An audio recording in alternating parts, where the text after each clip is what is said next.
Imagine this. You're on a plane, and then suddenly the plane is just gone from around you.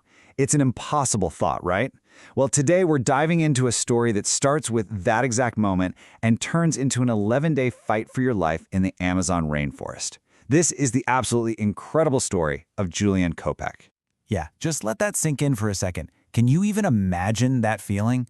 One minute, you're on a normal flight. The next, the plane itself has left you behind, and you're just falling.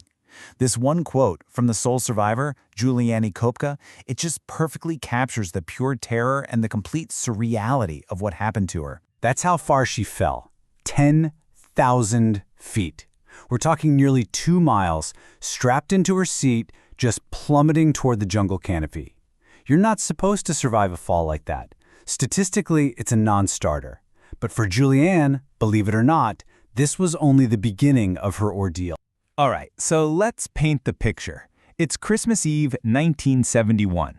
A 17-year-old Juliane and her mother are just trying to get home for Christmas, flying from Lima to Pucallpa in Peru. They get on a flight with an airline called Lanza, an airline with such a terrible reputation that Juliane's own father had literally begged them not to fly with them. Okay, now look at that last line on the slide, because it's the real kicker. An investigation later found the crash was caused by an intentional flight into hazardous weather. You know what that means? The crew, they were under a ton of pressure to stick to the holiday schedule, so they decided to fly straight into a massive thunderstorm, a completely fatal decision made before the plane even took off. So about 45 minutes into the flight, they're swallowed by this storm. You've got passengers screaming, turbulence is throwing the plane all over the place. And then, a blinding flash of lightning hits the right wing. The fuel tank explodes, and the plane's structure just completely fails. It literally broke apart in the sky. These are the last words Juliane ever heard her mother say. In that insane, terrifying moment, as the plane is starting to nosedive, her mother just calmly says those final, haunting words.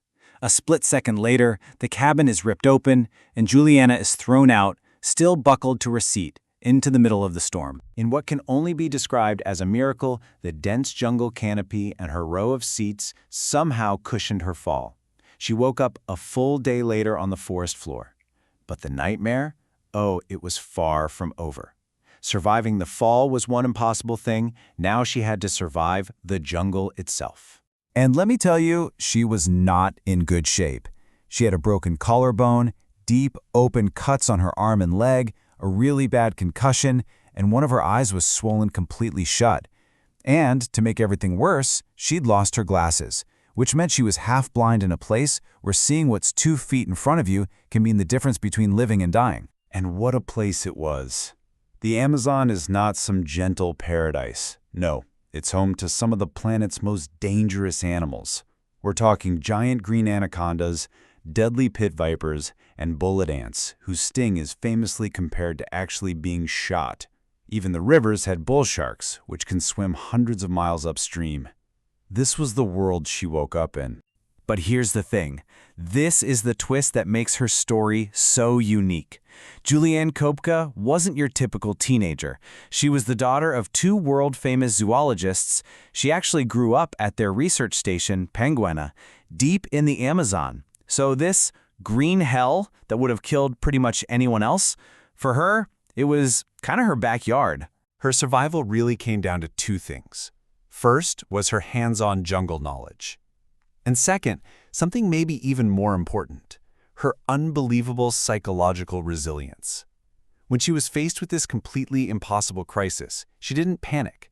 Her mind just instantly switched to finding solutions, not dwelling on the problem. And this just shows you her mindset perfectly. She remembered this simple 3-step rule her father had taught her for anyone lost in the jungle. 1. Find a stream. 2. Follow it downstream. It'll always lead to a bigger river. And 3, people build their lives along rivers. This simple rule became her map, her compass, her entire plan for survival. Her knowledge also saved her from falling into mental traps. For example, she knew the rivers had piranhas. Now, for most of us, bleeding with open wounds, that thought would be paralyzing. But Juliane knew the truth.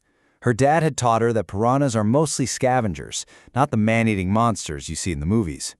This knowledge let her use the river to travel without being crippled by fear. So, with her father's rule as her guide and her own knowledge as a shield, she started walking.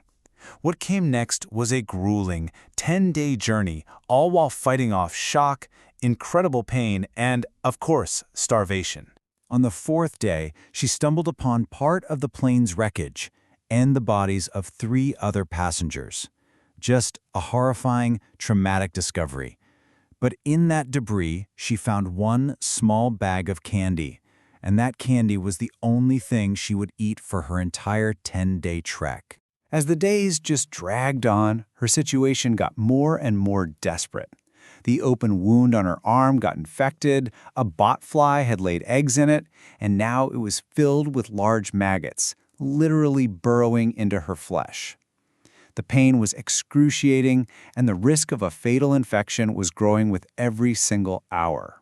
On the 10th day, just about to collapse from starvation, she found a small loggers camp. It was empty, but she saw a boat and a can of gasoline. And in that moment, another piece of jungle wisdom came back to her. She remembered her dad treating their dog for the same thing with kerosene, so she poured gasoline on her own arm to force the maggots out. It was agonizing, but it worked. Her journey was an 11-day nightmare.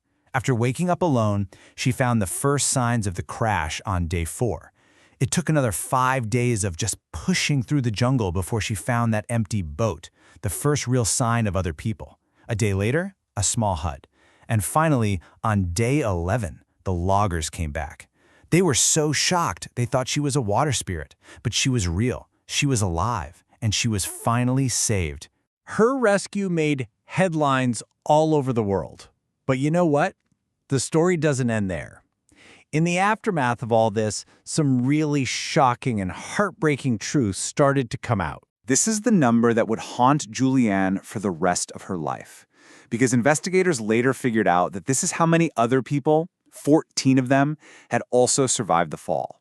Her own mother was one of them. They were all out there scattered in the jungle, alive, just waiting for a rescue. And this, right here, is the most important lesson of her story. Those other survivors, they died waiting for a rescue that couldn't find them in time in that dense jungle. Juliane didn't wait. She saved herself. It proves that surviving the fall, that was a miracle of chance. But surviving the jungle, that was an act of will, resilience, and knowledge. The Peruvian government pulled Lanz's license just 11 days after the crash. In an unbelievable act of courage, Juliane actually went back into the jungle to help crews find the main crash site. And in the years that followed, she didn't run from the place that almost killed her.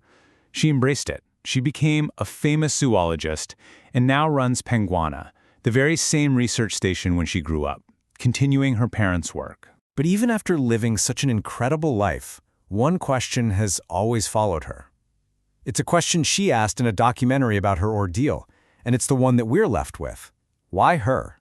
Why was she the only one? Was it luck? Was it her knowledge? Or was it something else entirely? Her story doesn't give us any easy answers, but it leaves you just in awe of what the human spirit is capable of.